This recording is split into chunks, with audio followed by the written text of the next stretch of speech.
एक छोटे से गांव धरनीपुर में रामू नाम का एक किसान रहता था। वह एक साधारण, मेहनती और ईमानदार व्यक्ति था। उसका जीवन खेत, बैल और मिट्टी के इर्द गिर्द ही घूमता था। उसकी छोटी सी जमीन थी जो उसके पूर्वजों से उसे विरासत में मिली थी। उसी जमीन पर खेती करके वह अपने परिवार का पालन पोषण करता था। उसकी पत्नी सीता और 2 बच्चे गुड्डू और गुड़िया उसकी दुनिया थे। रामू रोज सूरज उगने से पहले उठता, अपने खेतों में हल चलाता, फसलों की देखभाल करता और शाम होते होते थका हारा घर लौटता। हालांकि कमाई बहुत अधिक नहीं थी, फिर भी रामू खुश रहता था। वह प्रकृति को अपना भगवान मानता था और लेकिन समय के साथ हालात बदलने लगे। मौसम का मिजाज बिगड़ने लगा, कभी सूखा पड़ता तो कभी बाढ़ आ जाती।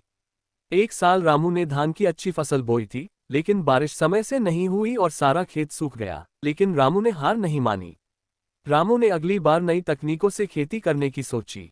उसने शहर जाकर खेती की ट्रेनिंग ली और ड्रिप इरिगेशन, जैविक खाद और कीट नियंत्रण के नए तरीके सीखे। गांव लौटकर उसने धीरे धीरे इन तकनीकों को अपनाना शुरू किया।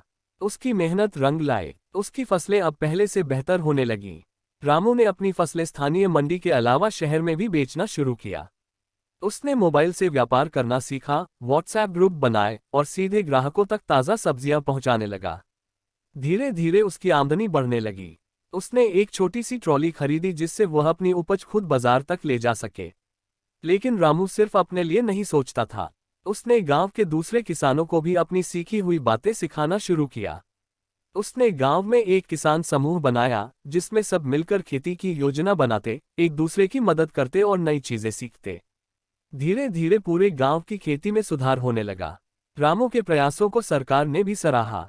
एक दिन उसे जिले के सबसे अच्छे किसान का पुरस्कार मिला। जब उसे मंच पर बुलाया गया तो उसने कहा, किसानी सिर्फ जमीन जोतने का नाम नहीं, ये तो जीवन जीने की कला है। अगर हम मिलकर चलें तो हर खेत हरा भरा हो सकता है। आज रामू न सिर्फ एक सफल किसान है, बल्कि वह बदलाव की मिसाल भी बन चुका है। उसने साबित कर दिया कि अगर इरादा मजबूत हो तो हालात चाहे जैसे भी हो, आदमी अपनी तकदीर खुद लिख सकता है।